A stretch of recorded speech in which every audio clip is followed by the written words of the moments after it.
西行路上，别的妖怪见到孙悟空，不是叫他弼马温，就是叫他齐天大圣。而你在西行路上见到孙悟空，却是一句“我当是谁呢？师弟方寸山一别500载，一切可还安好？谁给你带的紧箍为兄替你摘了？咱们回去见师傅，师傅他老人家想你了。”悟空双眼含泪说道：“呆子，分行李，这一难过不了了。俺老孙想家了。3年前我穿越到西游亮劫时期，拜师菩提老祖，成为了孙悟空最敬重的师兄。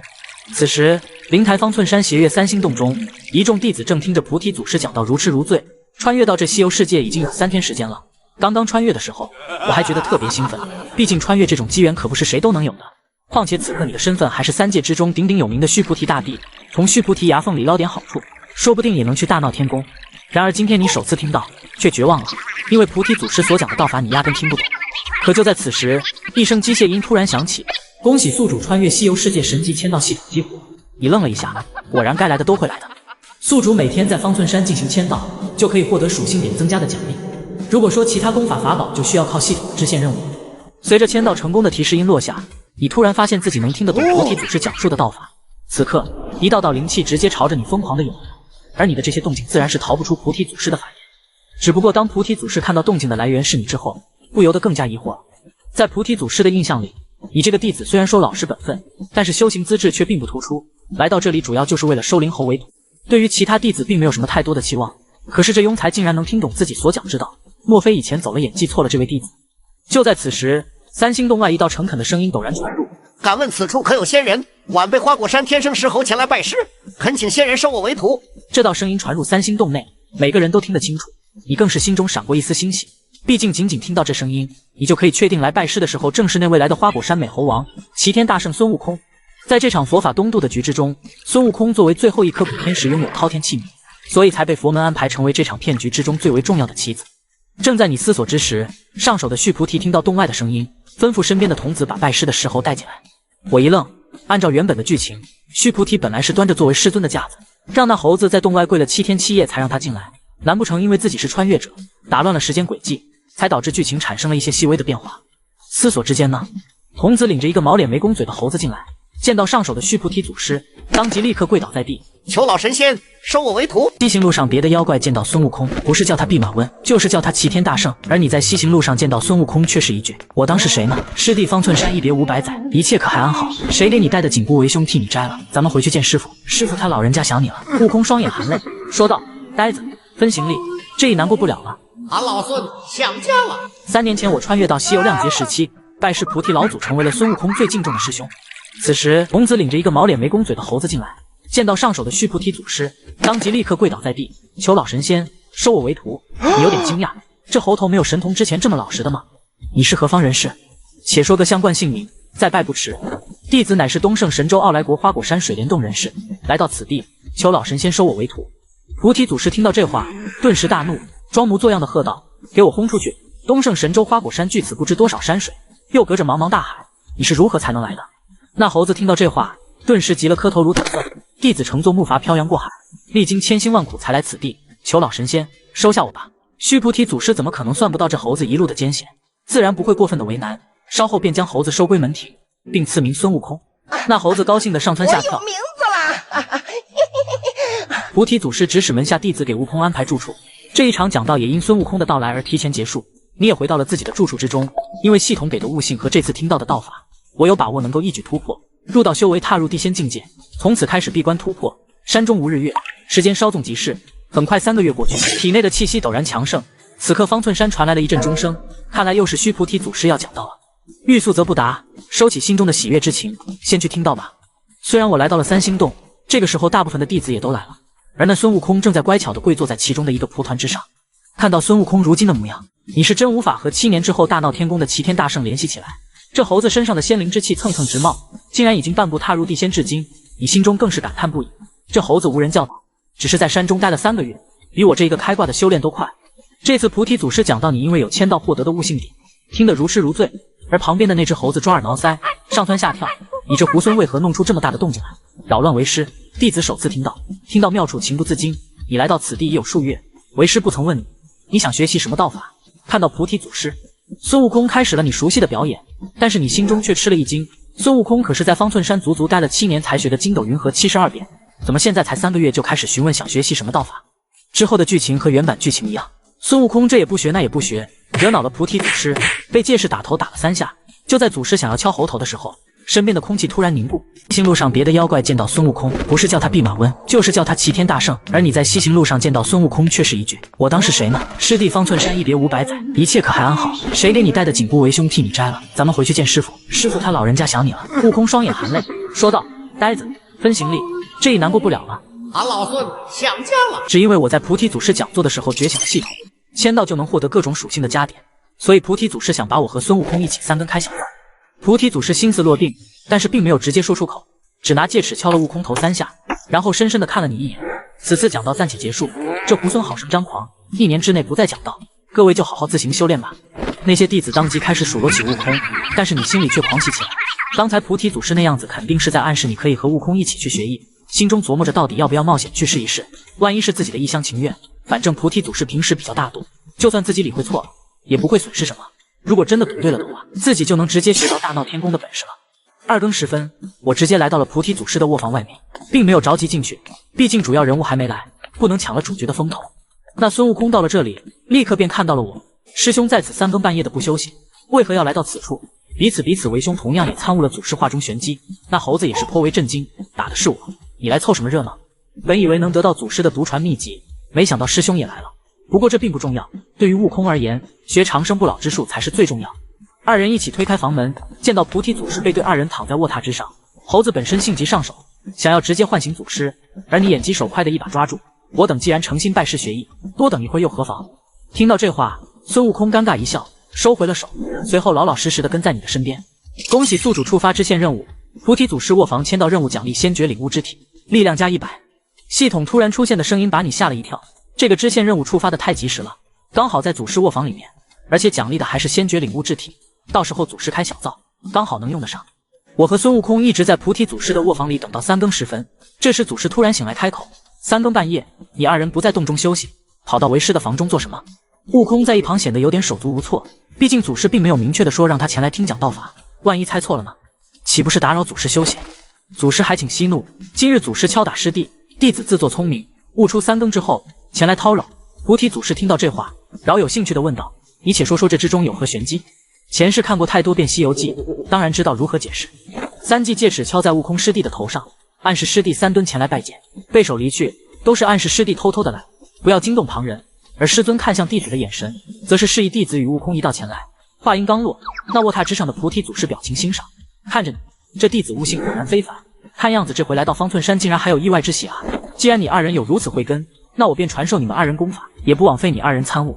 为师画中玄机道法3600门，人人各执1苗根，你们想学什么道法？弟子只想学长生之术，还望祖师赐教。你这猴头对长生如此迷恋，为师就传授于你大品天仙诀吧。前世这猴头就是修的这大品天仙诀，仅300年的功法便将天兵天将打得满地。这大品天仙诀更是契合悟空所求的长生不老。你俩连忙磕头感谢，菩提祖师满脸笑意，随后开始传授功法。你和悟空全心贯注地听着，生怕听错了功法。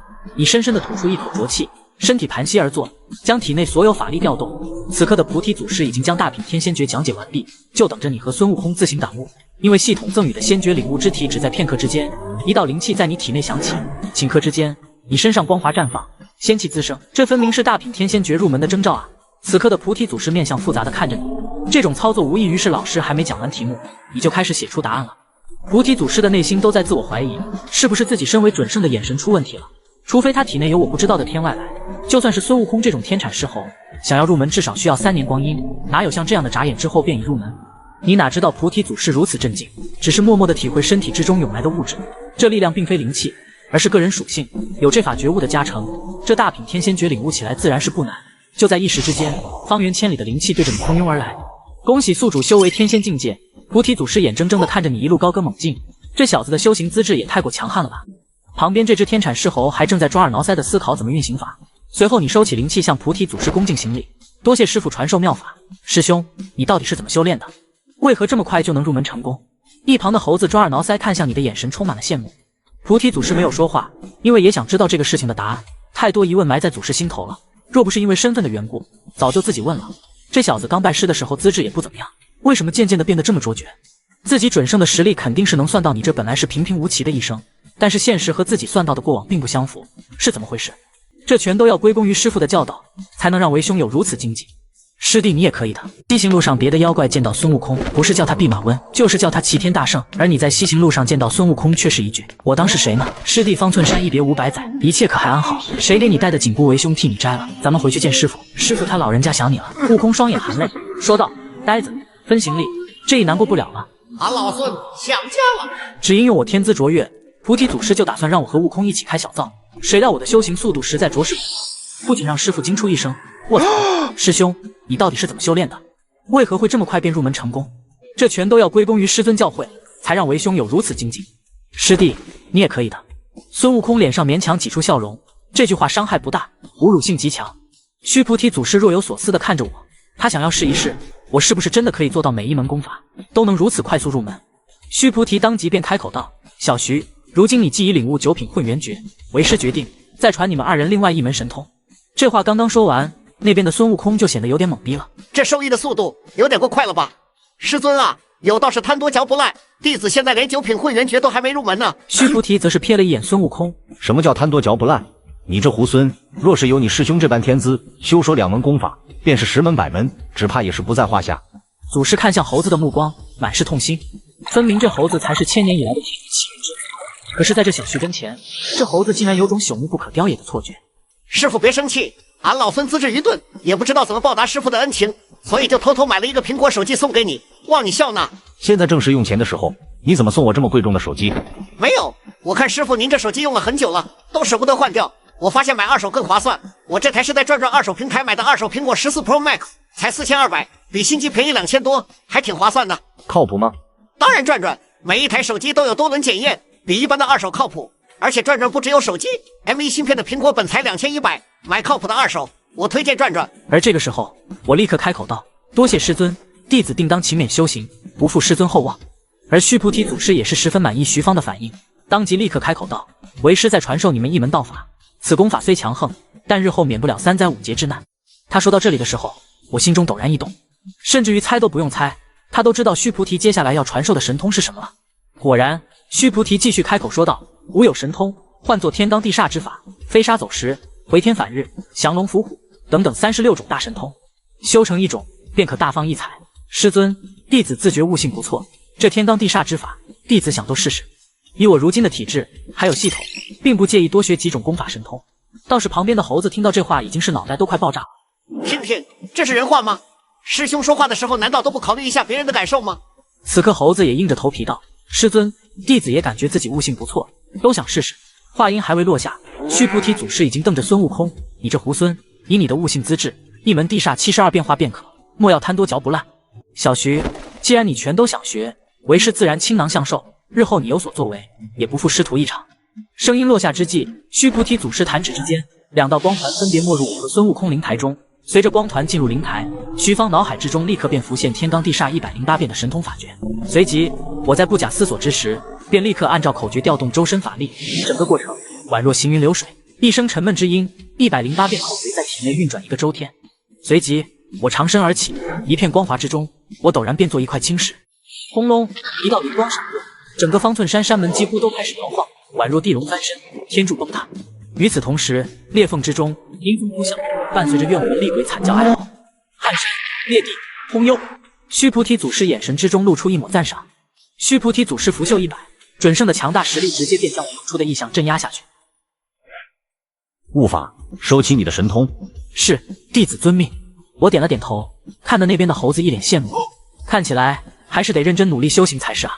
毕竟修行之道浩如烟海，急不得。1年之后，方寸山后山，灵气吞吐之中，我周身法力不住流动，正是暗合9品混元诀的运行轨迹。不枉费我花了这么长的时间，终于领悟了9品混元诀你也有小成，为师深感欣慰。全赖师尊教诲，弟子才有如此境界。讲到的须菩提祖师微微颔首，这弟子不骄不馁，简直是越看越满意。你悟空师弟这1年之间也修炼的差不多了，算是摸到了9品混元诀的门槛。今夜3更时分，你叫上你师弟来为师这里，为师再传你们另外一门道法。就在此时，方寸山外一道娇俏的声音突然响起：敢问须菩提祖师可是在此山中？晚辈华山小仙杨禅受二哥杨戬指点，前来拜访祖师修行功法神通，还望祖师拨冗一见。路上别的妖怪见到孙悟空，不是叫他弼马温，就是叫他齐天大圣，而你在西行路上见到孙悟空，却是一句我当是谁呢？师弟方寸山一别500载，一切可还安好？谁给你带的紧箍为兄替你摘了？咱们回去见师傅，师傅他老人家想你了。悟空双眼含泪说道：呆子，分行李，这一难过不了了。俺老孙想家了。只因用我天资活跃，菩提祖师就打算让我和悟空一起开小灶。就在我们修仙之际，杨戬竟然将妹妹送到这儿来学艺。敢问须菩提祖师可是在此山中？晚辈杨禅受二哥指点，前来拜访祖师修道。杨禅，二郎神杨戬的妹妹吗？三圣母怎么会跑到方寸山拜师学艺？悟法，为师在此讲道，你且到山外将那杨禅迎进来。是，弟子这便过去。方寸山之外，身着青绿色长裙的女子长相秀气，周身灵气盘旋，正是前来拜师学艺的三圣母杨禅。杨戬作为3界有名的战神，一身法力必然雄伟。反观他的妹妹杨禅，却仅仅只有天仙境界，必然是这杨禅不喜修炼。敢问可是华山三圣母？小仙正是杨禅，敢问这位师兄可是祖师派来迎我的？师尊在洞中等你，随我来吧。启禀师尊，弟子奉命将杨禅带到。你且去自行修炼，记得将自身精气神酝养一番。晚辈杨禅拜见祖师，受二哥指点，特来拜师学艺，请祖师收下。起身吧，以你的背景，其实不必来此处拜师学艺的。这杨禅背靠二郎神杨戬，据说更是早年曾被女娲娘娘收为记名弟子。不过想到当年曾在杨戬手中欠下一个人情，祖师当即也是摇了摇头。爸，既然来了，你便在无门下修行一些时日吧。今夜3更时分，为师在后堂等你，授你法门。多谢祖师授意之恩。3更时分，眨眼而至。我和悟空来到后堂，在路上的时候，我接了个电话，有些不悦。刚到，有些意外的是，杨禅竟然也在此处。弟子拜见师尊。你们全都来了。悟法，你有心事？弟子接了个任务，但是根本完不成。啥任务？厂商要在我左下角送出18000台苹果16 Pro Max 和华为 Mate 70 Pro， 到现在还没几个人领，厂商都急了。白送都没人要，不会是骗人的吧？我这辈子都干不出坑人那事，真能领我才挂的链接，升级100%拿新机。那我要领。好了，今日唤你们前来，乃是传授你们驾云之术。吾有行云法门3则：其一，跌足成云，照游北海木苍梧；2则，流云化虹，身化长虹，瞬息数万里；3则，筋斗云，此法门踏云而行，起身便可10万8千里。我和杨禅还没开口，倒是那孙悟空率先欢欣雀跃。师傅，弟子愿学筋斗云。作为一只猴子，哪怕是天产狮猴，翻跟头也是他的本性。休要喧哗，不得无礼。你悟法师兄和师妹尚未挑选，你且等着。我开口道：启禀师尊，弟子愿学这流云化虹之术。杨禅，你愿学哪门？启禀祖师，弟子愿学那跌足成云之法。他自然也看得出来，孙悟空十分喜欢筋斗云，所以当然不会跟孙悟空抢夺。孙悟空在旁边哈喇子都快流出来。哎，3折叠，你才领到啊，我都发货了。妙啊！我左下角还不用下载，直接跳转，就是很多人都不敢试。试试又不花钱，领到就是赚的啊。对，我不搞套路，左下角大清仓，这些苹果华为这次必须送出去的，就等你点左下角了。须菩提祖师对于3人的心思自然一清二楚，当下微微一笑，弹指之间，3道光团瞬间没入3人灵台之中，开始修行。3人之中，不过1炷香的功夫，我便对这流云化虹之术有了足够的感触。我长长吐出一口气，率先睁开眼眸，开口道：师尊，这流云化虹之术，弟子稍有感悟，想尝试一番。师父微微点头，然杨禅却是惊讶地张着小嘴。这才1炷香的时间啊，这悟法师兄居然就已经入门了！1炷香的功夫便能有所感悟，这怎么可能？猴子则是一撇嘴，带着轻蔑的目光看向杨禅。以师兄的天资，1炷香的时间才领悟流云化虹之术，这算慢的了。须菩提祖师瞪了一眼孙悟空，还不去好生修炼你的法门，在这自豪什么？随即我整个人陡然化作一道赤色长虹，贯天而去，眨眼之间便是54000里。师兄居然突破到了真仙境界，而且还敢直冲劫云。他突破到天仙修为，才不过1年的时间啊！果然不愧是师兄。弟子侥幸不负师尊厚望，破入真仙之境。无法，你破境的速度太快，本以为需要3、5载，没想到如今仅仅1年时光，你就能有如此成就。你不必继续修行了，转而进入红尘历练吧。3天之后，你便入世下山吧。从今以后，我不再是你师傅。什么？西行路上别的妖怪见到孙悟空，不是叫他弼马温，就是叫他齐天大圣，而你在西行路上见到孙悟空，却是一句我当是谁呢？师弟方寸山一别500载，一切可还安好？谁给你带的紧箍为兄替你摘了？咱们回去见师傅，师傅他老人家想你了。悟空双眼含泪说道：呆子，分行李，这一难过不了了。俺老孙想家了。只因为我天资卓越，短短1年就学会了菩提祖师教我的法门。就在我打算和悟空一起修仙之际，菩提祖师竟然想让我出山。悟法，没想到如今仅仅1年时光，你就能有如此成就，你不必继续修行了。3天之后，你便入世下山吧。从今以后，我不再是你师傅。什么？师祖，徒儿还没来得及报答您的恩情呢。说什么报答之恩？日后你惹出祸来，不把师傅说出来就行了。既如此，弟子谨遵师尊吩咐。须菩提祖师吩咐过后，便转身离去。这时孙悟空却突然开口道：师兄，不知你此行下山有没有想好去什么地方？师尊只说历练红尘，并未给我规定去什么地方，我便四处游历吧。既然如此，师兄若有闲暇，不妨到东胜神州花果山去一趟。我那些孩儿们也不知如今怎么样了。听到徐芳和孙悟空对话的杨禅突然眼睛一亮，上前开口道：悟法师兄，你既闲暇去了东胜神州花果山，能否帮小妹去一趟东海龙宫？去龙宫做什么？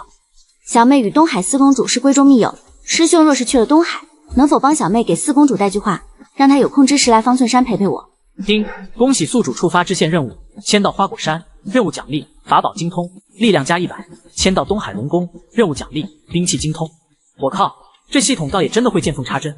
收到，我会把你们所说的话跟他们讲的。我要收拾一下行李，下山入世。这一去，整个3界风起云涌，而方寸山小徐的名头也将因此去而震彻3界。3天之后，我收好行李，对须菩提祖师道别，随即便是身化长虹，贯天而去。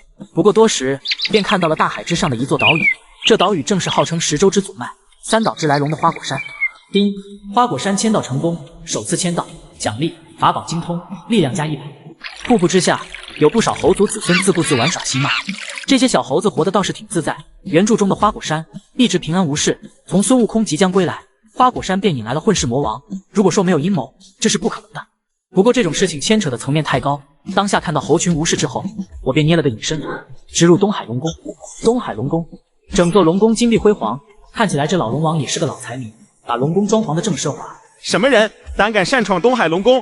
方寸山须菩提祖师座下弟子小徐，受3圣母所托，前来拜访东海四公主。这话一说，那虾兵蟹将手中的钢叉差点一个哆嗦掉在了地上。请上仙稍等，小将这就前去禀报。启禀四公主，方寸山须菩提祖师座下弟子来替3圣母送信的。快带路！不过片刻之后，敖听星便跟随谢江来到龙宫门口。上仙远道而来，多有怠慢，还望上仙恕罪。还请上仙大殿用茶，请。须菩提祖师的名号在3界之中虽然不算特别亮，但准圣高手徒弟必须好好招待一番。听谢江说，上仙此番来到龙宫，是为3圣母捎来口信。我点了点头，开口道：3圣母拜于吴师尊座下，若有闲暇，可到方寸山去找他玩耍。话带到了，也该是时候离去了。上仙何必如此着急？不妨在我龙宫。话未说完，陡然之间，轰隆一声闷响，海水翻卷开来，整个龙宫甚至都因这一声闷响而开始颤抖起来。这发生了何事？上仙，这乃是东海龙宫定海神针，乃是当年禹王治水留下的神铁定子，用以镇压东海水运。近些年这法宝时不时便会闹腾一番，引得东海大乱。事实上不必他解释，徐芳自然明白东海龙宫镇压泉眼的宝物是什么东西。如意金箍棒，孙悟空以后会来取走这件神兵，仗以横绝3界。穿越一回，若是不见识一下这金箍棒，倒是白来一趟了。公主若是方便，能否带我前去看看这定海神针？敖听星听到这话愣了一下，这也并非什么了不得的宝物，既然上仙想看，这便随我来吧。东海泉眼之处，一根黢黑巨柱耸天而立，散发着无尽幽光，正是定海神针铁。这定海神针铁矗立此处已有数百万年，周身缠绕无尽海藻淤泥，但是却难掩锋芒。刚走近，定海神针突然开始猛烈摇晃。行路上别的妖怪见到孙悟空，不是叫他弼马温，就是叫他齐天大圣，而你在西行路上见到孙悟空，却是一句我当是谁呢？师弟方寸山一别500载，一切可还安好？谁给你带的紧箍为兄替你摘了？咱们回去见师傅，师傅他老人家想你了。悟空双眼含泪说道：呆子，分行李，这一难过不了了。俺老孙想家了。只因为我天资卓越，短短1年就学会了菩提祖师教我的法。我看到了悟空的定海神针。上仙请看，这便是闹出动静的定海神针。我上前一把敲开其上缠绕的海里，棍子终于露出本来面目。如意金箍棒重13500斤。这看得敖听星惊异一声：咦，这神针铁上竟然有字！徐芳没有理会，而是伸手朝着如意金箍棒摸了过去。就在这时，整个海底龙宫突然猛烈摇晃。我伸手抚了一下金箍棒，开口道：如今尚且不是你出世之时，好生待在此处，不要再闹脾气了。老实点，在此待着。我轻轻敲了一下金箍棒，那金箍棒委委屈屈地收起了动静，似乎当真听得懂我的话。这一幕看得敖听星倍感惊奇。上仙，你能沟通这件法宝？法宝有灵，待之以诚也就是了。就在此时，一个扛着钢叉的谢江急急而来，大老远的就开口喊道：“公主，那九头虫又来了，他这回过来还带了聘礼，说定要娶公主过门。”什么？这泼皮当真无耻！怎么回事？九头虫？什么九头虫？上仙，还请上仙出手相助。他将自己与九头虫之间的关系说了一遍，最后开口道：“请上仙出手相助，击退这九头虫，小女定有重谢。”方寸山来上仙，收拾一个九头虫，应该绰绰有余吧？上仙若有需要，我龙宫宝库可让上仙挑选一件法宝当做酬劳，只求上仙帮忙出手，退了九头虫那厮。原来如此，我点了点头。如今敖听星主动愿意送一件宝物，我自然也不会拒绝。毕竟自己是要帮他出手对付九头虫的，若是不取宝物，这因果也不好了结。只不过，当他走进龙宫宝库之后，心中不由得吐槽了一声：这老龙王是真的菜力啊！后面诸多法宝兵器，徐芳一路看过去，最终从中挑选了一柄亮银长枪。就这长枪吧。东海龙宫之前，一名相貌邪异、头戴九翅冠的男子妖气凛然，正在驻足等着。公主还是这般美丽，今日我可是来向公主提亲了。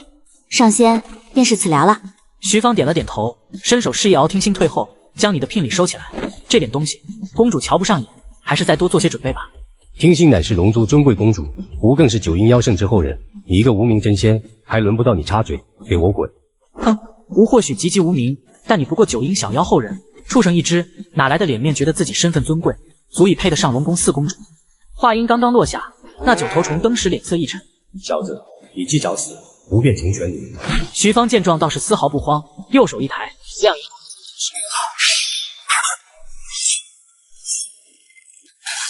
该死的！眼前这小小真仙出奇的蝼蚁，竟在一个回合之间便伤了自己。要不是本座在这海底只能发挥80%的实力，我又岂会输？小子，你若有胆，便跟我出来！可惜他不知，我本性属火，在水中更是实力折损80%以上。一旦出了东海，便是他的死期。我长笑一声，提枪追来。刚刚跃出海面，徐芳便看到一只船长九头、周身毛羽环粗的鸟。哈哈哈哈！小辈，你居然真敢追出来！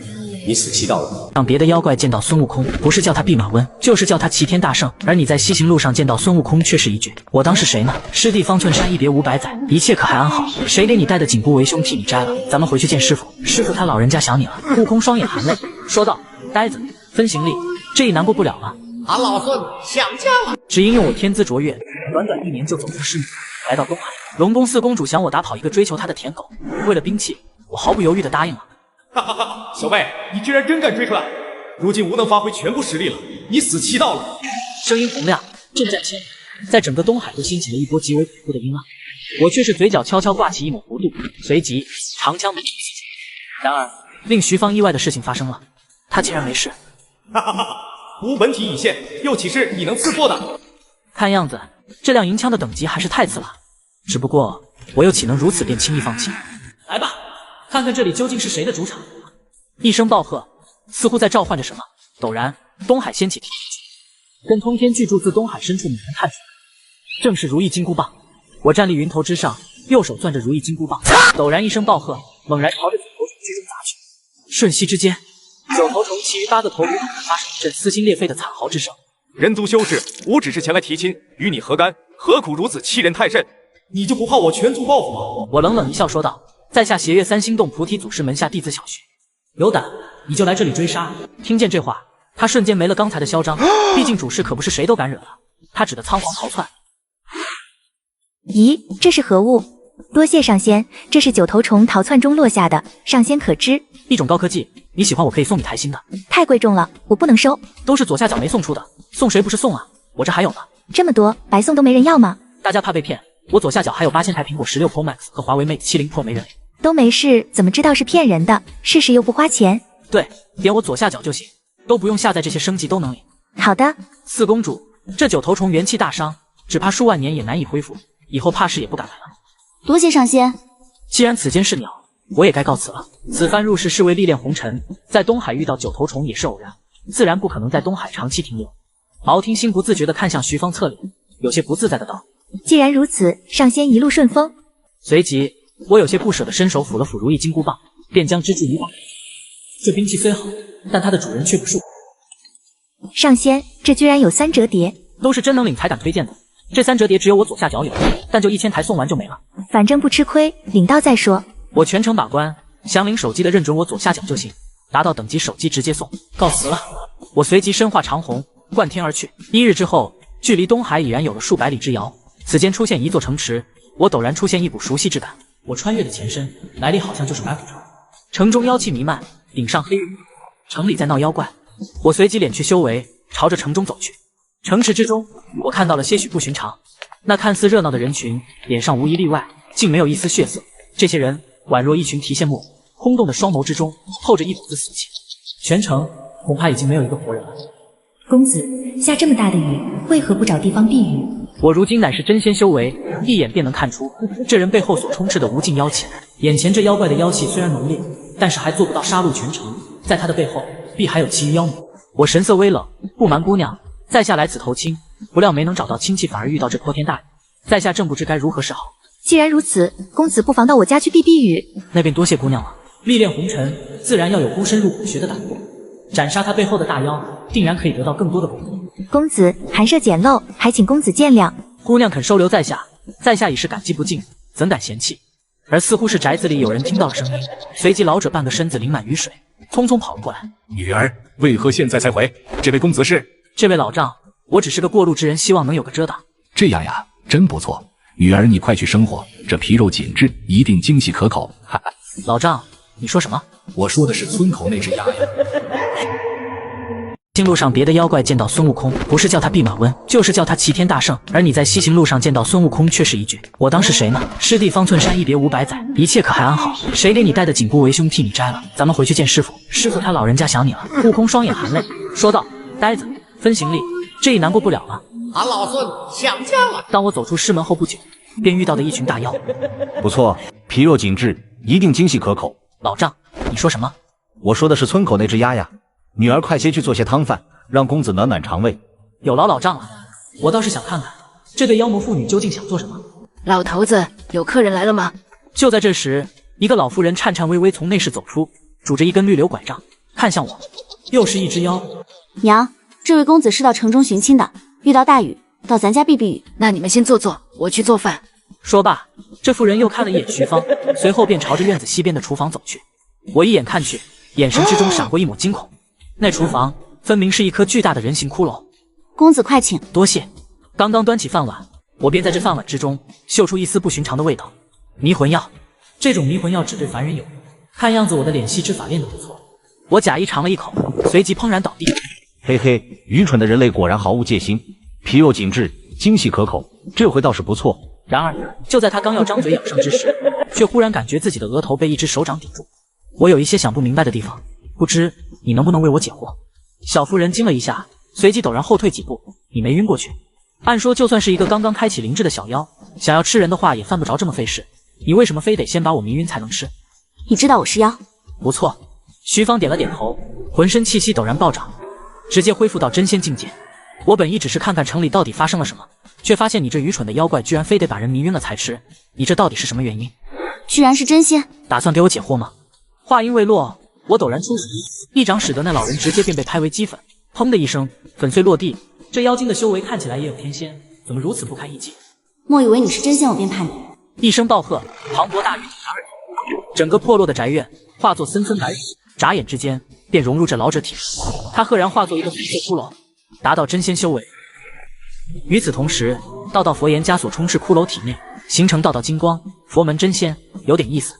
我眼神一凝，据说《西游记》之中孙悟空护送唐三藏西天取经之时，路过白虎岭，遇到了白骨精，从而也就有了3打白骨精的经典桥段。而那白骨精所幻化的3副皮囊，便是这些。莫非自己遇到的正是白骨精？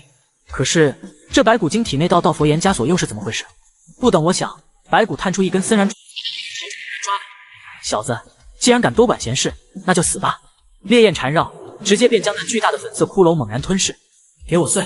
虽然粉碎，但他却并未死亡。给我拦住他！仓皇之间，白骨精粉碎的骷髅重新凝聚，随着尖利的声音落下，城中无数居民宛若提线木偶一般纷纷走出，朝着我聚拢而来。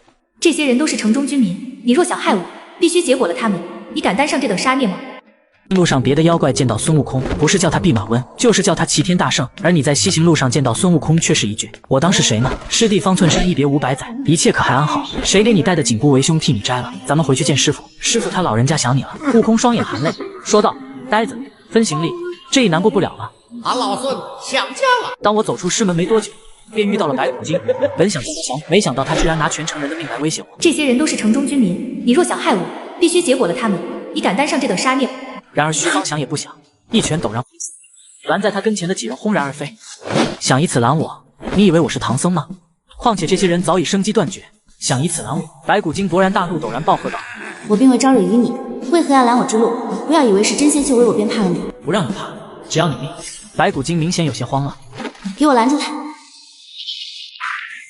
逃，我还没允许。不要！解尸法，这是他悟出的一道分身逃命手段，可有3命加身，只要有任意一条性命逃出，他便可再度复活。在我手中，便是万千化身也难以脱逃，给我过！而随着白骨精的城中那些被控制的居民，一个个也都萎靡倒地，他们早就生机尽失，如今随着控制他们的白骨精死亡，他们自然也慢慢消散。就在此时，一道金光陡然垂落，飘入徐芳体内，这便是所谓的功德之力吗？真仙中期，还不错。白骨精作为西行取经计划中的一环，必然有佛门的影子在其中。有趣，也不知道我如今把白骨精给干掉了之后，佛门该怎么补全这一难。随即便继续踏上自己历练之路，一路也经过不少城池，如同白骨精一般祸乱人族百姓的妖魔。徐芳也没有留情，直接抬手将之镇压。离去之时，甚至还有百姓自发的为徐芳竖起了香火神庙，有的还存了半年的钱，在转转上给我买了台手机。多谢上仙，一点礼物还望笑纳。太贵重了，我可不敢收。不贵，这是我在转转上买的。我发现转转最近配合国补发放了大额回收补贴，我那台苹果电脑叫转转上门回收，还卖了5200多。他家现在回收品类很多，像耳机和手表这种智能穿戴、平板、笔记本之类的数码产品，转转都能回收。总之二手回收我推荐转转。那多谢了，在下告辞了。天道虽然定下人族当心，但是人族的劫难也太多了点啊。这一日，徐芳再度来到一座城池，城门口上书3个大字：青阳城。城内一片繁华之象，唯有城池上一片乌云罩顶。这大大小小的城池，没有任何一个是平安无事的，都会闹一些妖怪。难怪人们会信仰佛门道家，毕竟在没有修为的凡人眼中，唯有佛门高僧以及道家仙人方有降妖伏魔的手段。正应的那一句话：兴百姓亡，百姓亡。走了一会儿，徐芳看到一家开着门的客栈，名唤古来香，便走了进去。客官，你要吃点什么？看你们的招牌叫做古来香，想必这也是你们的招牌菜，先来一份。然而那小二这会儿脸上却露出了一些为难。客官，您不是本地人吧？我抬眸一看，淡淡的道：怎么，你们的招牌菜莫非不卖给外地人吗？不，小的不是这个意思。是这样的，这2年我们这不太平，再想吃我们的招牌菜就很难了。不太平？怎么个不太平法？客官您有所不知，咱们这青阳城东南方大约100里的地方，有座二圣山，前2年来了2个神通广大的妖怪，每隔1个月便会来青阳城索要肉食，外加一名黄花大闺女。如果要求得不到满足，他们便要吃人。城主也找一些世外高人前去除妖，结果却没有一个回来的。而我们青阳城本就不产肉食，为了应付那2个妖怪，我们把全城的肉食全都进贡过去了。现在全城的人只能吃斋吃素，我们吃素也能活下去，可是那些家里有黄花大闺女的，就必须要把自家的闺女摆在门前，以便在妖魔来的时候进行挑选。可怜呐！还有这种事情？行路上别的妖怪见到孙悟空，不是叫他弼马温，就是叫他齐天大圣。而你在西行路上见到孙悟空，却是一句“我当是谁呢？师弟方寸山一别500载，一切可还安好？谁给你带的紧箍为兄替你摘了？咱们回去见师傅，师傅他老人家想你了。”悟空双眼含泪说道：“呆子，分行李，这一难过不了了。俺老孙想家了。”下山之后，菩提祖师让我寻求自己的道，我看到了无数黎民百姓的苦难，在这个妖兽无情的世界，在凡人眼中，唯有佛门高僧以及道家仙人方有降妖伏魔的手段。所以才不得不选择。正所谓兴百姓亡，百姓亡。这白虎城也是一样，2个妖魔不仅让这个贫瘠的小村奉献肉类，还要每家献出一个黄花大红娘。小二，方才城门之处奔出的那队人马，也是出去降妖的。是啊，如果他们能降服那2个妖怪还好，如果降服不了，妖怪肯定暴怒，我们又得多上交1倍的肉食和姑娘了。哎！